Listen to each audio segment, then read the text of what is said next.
Hello and welcome back, ladies and gentlemen. My name is Lepharia. In this video we will continue looking at the new Goblins versus Gnome cards that will be coming to Hearthstone tomorrow.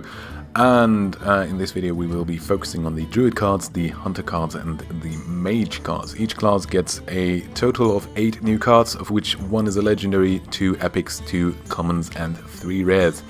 So let's jump right into it and start with the Druid. One of my favorite classes in Hearthstone. I have a Ramp Druid deck myself, which hasn't been too successful in the past, but we will see whether the new cards can improve anything on that. So first things first, a common Anodized Robo Cup, 2 mana 2/2.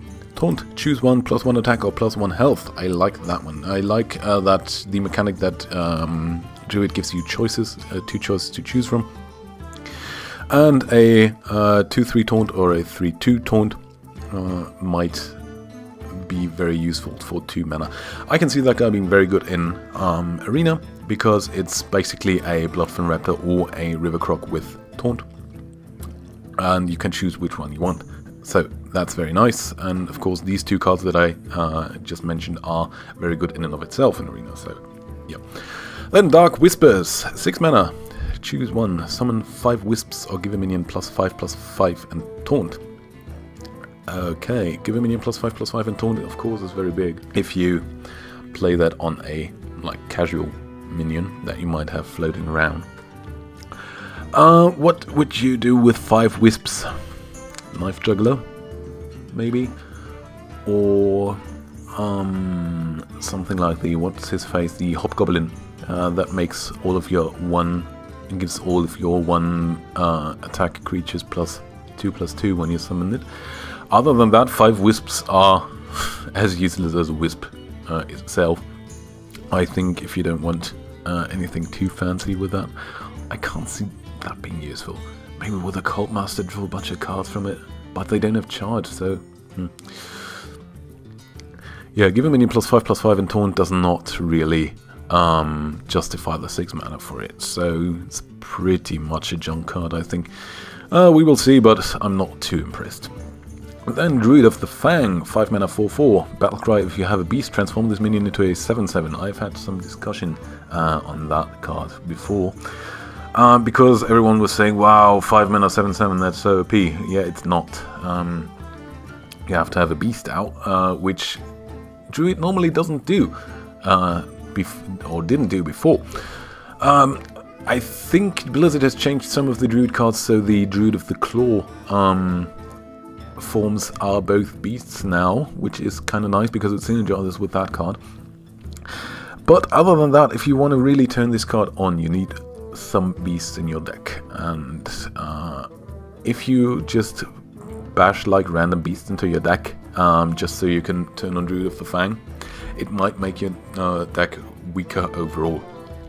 So, of course 5 mana 7/7 sounds very good, but 5 mana 4/4 is of course terrible, because it has nothing, it doesn't have taunt, it doesn't have Divine Shield or any other things, it's merely a vanilla minion if you take the Battlecry into effect. And yeah, if you... I don't know if you want to build your deck around this one card, which isn't really all that good, right? You jam a bunch of beasts in your deck and you get the 7/7 for 5 mana. Wow. If it doesn't have the synergy that Hunter has, does it? Yeah, I'm not too impressed with this card, but we will see. It could be good in Arena, where you sometimes could then draft Stone Tusk Ball or something that you can play for 1 mana and then follow that up with the Druid of the Fang, which is then a 7/7 for 6 mana, which is not too good. But yeah, we will see. I'm not too impressed with this card. And Growth Tender, 3 mana 2/4. Choose 1, give each player a mana crystal, or each player draws a card. Okay, very interesting card. Of course, 3 mana 2/4 is quite nice. And then the 2 symmetrical effects that you can choose from. So, giving each player a mana crystal, I can see that thing not being that much of a deal, or that being beneficial to you more so than your opponent, because in Druid deck you normally want to accelerate your mana way more than your opponent does.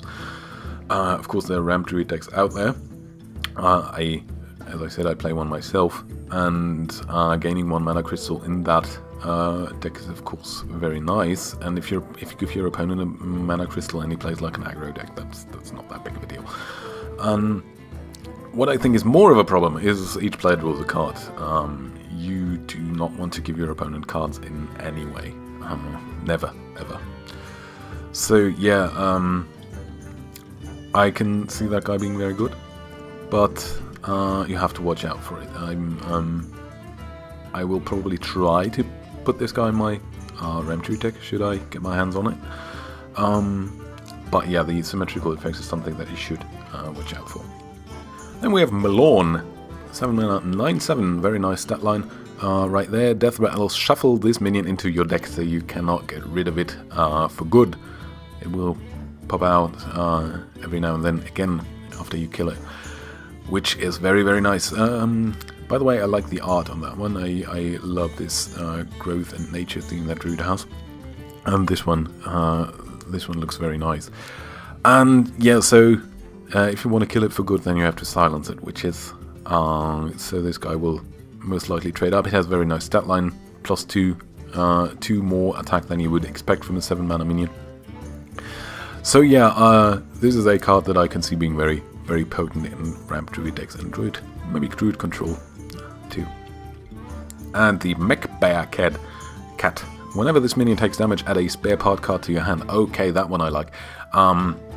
There have been some Miracle Druid decks popping up with like Violet Teacher and Gadgets on Auctioneer, of course. And all these spare cards can, of course, fuel those 2 cards.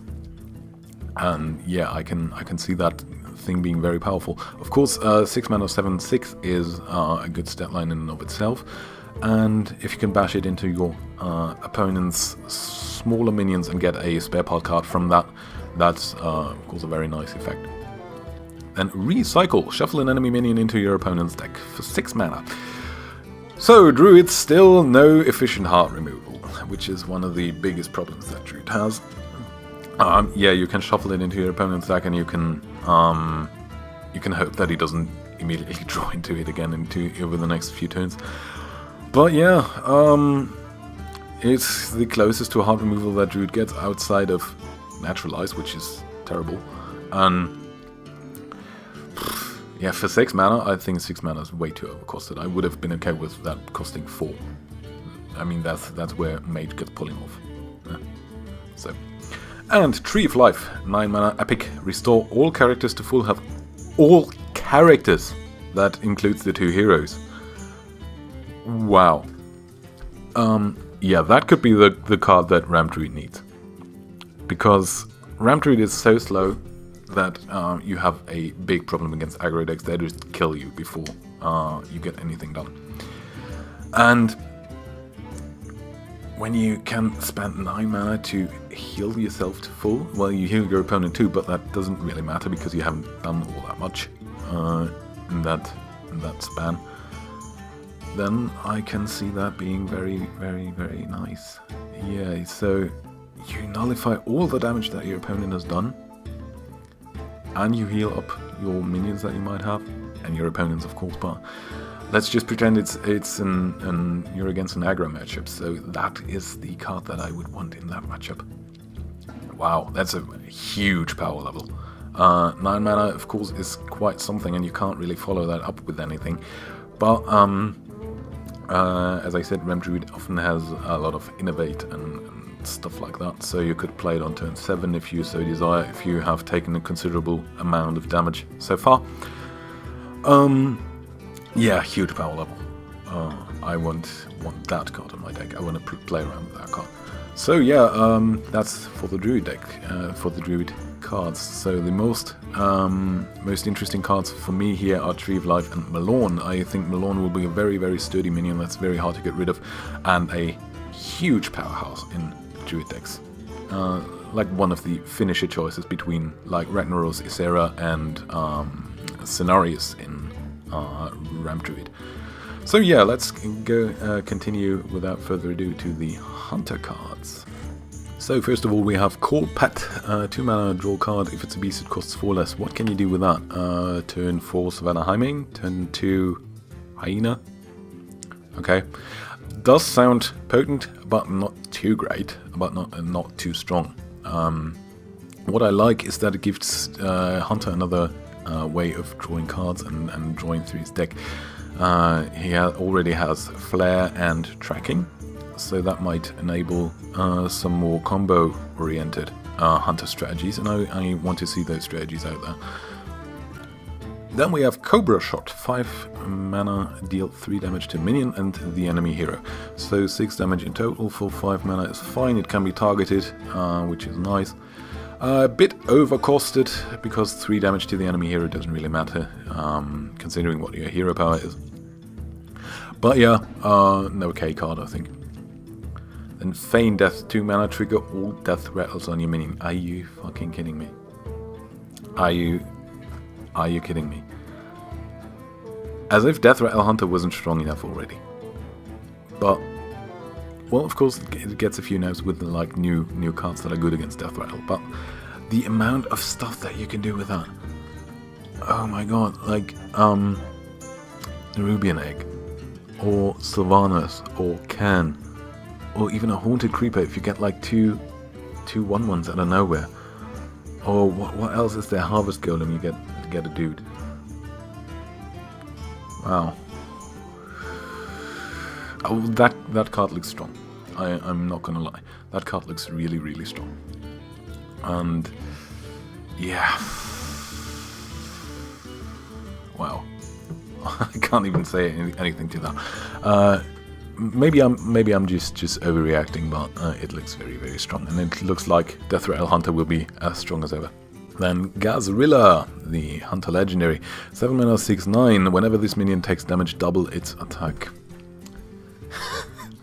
Okay. There are cards like this in Magic the Gathering, which I play a lot, and they're Hydras, which this minion looks pretty much like a Hydra, and they double their attack value too, and they have never been really overpowered or strong in any format. But well, that guy's like a Gurubashi Berserker on crack, right?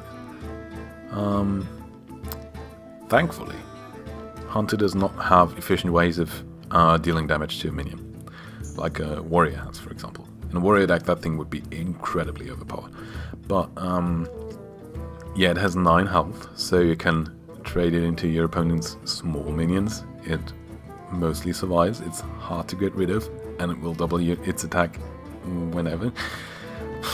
That could be a great win condition for Hunter, couldn't it? Yeah, so it looks very, very strong. And Glaive Zuka, a weapon, 2 mana, 2/2. Battlecry, give a random friendly minion +1 attack. Okay, 2 mana, 2/2 weapon is fine. It's not too overwhelming. And +1 attack for a minion, well, yeah, sure, why not. King of Beasts, 5 mana, 2/6. Taunt, Battlecry, gain +1 attack for each other beast you have, so another beast synergy card. A Taunt with 6 health is kind of quite something, and making its attack value grow when you have other beasts. Yeah, especially if in conjunction with Unleash the Hounds, I can imagine that being very powerful. Then Metal Tooth Leaper, 3 mana, 3/3. Battlecry, give your other mechs +2 attack. Okay, so mech a synergy for Hunter. Nice, 3 mana, 3/3 in and of itself, pretty good. I can see that guy being good in Arena.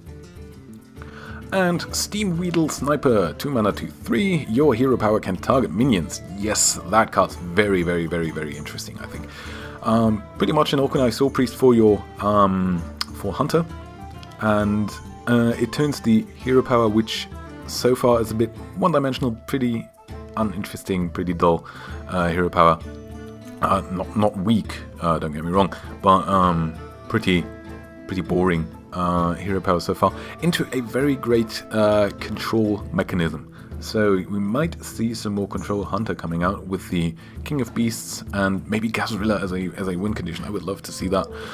And yeah, new strategies are always good. And if we have more strategies in the game and it makes the game more diverse, then I pretty much welcome that with open arms.